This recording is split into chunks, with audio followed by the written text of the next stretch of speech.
असलेले आजच्या कार्यक्रमाचे अध्यक्ष कैलासवासी भाऊसाहेब भिरे स्मरणिका समिती ट्रस्टचे अध्यक्ष आदरणीय श्री सुरेंद्र गांधी, त्याच पद्धतीने या ठिकाणी उपस्थित असलेले आपल्या शुद्धा माध्यमिक आणि उच्च माध्यमिक विद्यालयाचे प्राचार्य श्रीयुत सैदारी सर, उपस्थित सर्व शिक्षक बंधू भगिनी आणि आपल्या जीवनाच्या पुस्तकाला यशाचं नवं पान जोडू पाहणारे इयत्ता 10वीचे माझे प्रिय विद्यार्थी मित्र मैत्रिणींनो, आज या शुभचिंतन सोहळ्यासाठी आपण सर्वजण उपस्थित आहोत.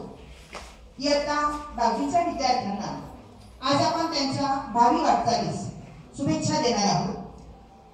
माझ्या प्रिय निरोपार्थी विद्यार्थ्यांना, इयत्ता 10वीचे माध्यमिक शिक्षण संपल्यानंतर इथून पुढे उच्च शिक्षणाची सुरुवात तुम्ही करणार आहात. इयत्ता 1 ते 10वीचा हा सुवर्ण काळ म्हणता येईल. आपल्या जीवनाचा संस्कारातून जडणघडणीचा अत्यंत महत्वाचा काळ. याच काही वर्षामध्ये तुमचं या शाळेत येणं, या शाळेचा तुम्हाला लळा लागणं, जिव्हाळा लागणं, सुरुवातीला अपरिचित नकोशी वाटणारी आपली शाळा सोडून जाताना आज नक्कीच सर्वांना गैरवरून येत असेल. कारण या कालावधीतच तुमच्या सर्वांगीण विकासासाठी सातत्याने प्रयत्नशील असणारी शाळा, मग तुमचा प्रत्येकाचा विविध स्पर्धांमध्ये असलेला सहभाग, अगदी शाळेच्या स्वच्छतेपासून शाळेचा परिपाठ, वर्गातील बसण्याची जागा आणि याच काळात तुम्हाला लाभलेली मित्रमंडळी, हा प्रवास किती छान, किती अविस्मरणीय असेल याची आम्हा सर्वांना जाणीव आहे. खरे तर आजचा हा शुभचिंतन सोहळा हा माझ्या दृष्टिकोनातून तुम्हा सर्वांसाठी असलेला अविस्मरणीय सोहळा असणार आहे, ज्याचं महत्व आज तुम्हाला नसेल, परंतु या सोहळ्याच्या आठवणी, तुम्ही या शाळेत केलेली मस्ती, मिळालेले ज्ञान, संस्कार, लाभलेले मित्रमैत्रिणी, मिळालेले गुरुजन, हे भविष्यातच काय पण आयुष्यभर तुमच्या मनपटलावरून कधीच विसर होणार नाही. इतकं हे सारं दैदिप्यमान आहे. आपलं जीवन आपल्या शाळेमुळे किती समृद्ध झालेलं आहे यासाठी अनेक लहान लहान उदाहरणं या ठिकाणी सांगता येतील. आता हेच बघा ना, शाळेत आल्यानंतर आपला मित्र किंवा आपली मैत्रीण, आपला बेंच, बरोबर आहे ना, आपला बेंच, कोणाचा बेंच, भांडवडे आणि पूर्वाचा बेंच. या विद्यार्थिनींच्या विषयी सांगायचं झालं की इयत्ता 5वी पासून 10वी पर्यंत त्यांचा जो बेंच होता, हा त्या वर्गात ज्या वर्गात गेल्या तोच बेंच त्या शेवटपर्यंत एकाच बेंचवर त्या बसल्या. इतका तो बेंच त्यांना आवडायचा. 5वी पासून 10वी पर्यंत एकच बेंच, ज्या वर्गात गेल्या त्या वर्गात भिडलायचा. त्याच पद्धतीने मधल्या सुट्टीत सर्वांनी एकत्र येऊन एकमेकांचा डबा खाणं किंवा एखादा मित्रमैत्रिणी डबा आणलेला नसेल तर त्याला जेवणामध्ये सहभागी करून घेणं, या लहान लहान संस्कारांना निमित्त आहे आपली शाळा. आता या सर्व गोष्टी भूतकाळात जमा होणार आहेत आणि त्या केवळ आठवणींच्या रूपामध्ये राहतील. आपल्या हृदयाच्या मखमली पेटीमध्ये हे आठवणींचे फुलपाखरू तुम्ही बंदिस्त करून घेणार आहात.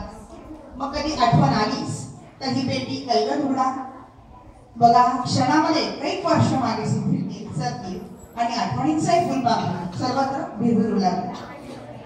विद्यार्थी मित्रांनो, विद्यार्थी जीवन हा अध्ययन काळ आणि जीवनातील सर्वश्रेष्ठ काळ.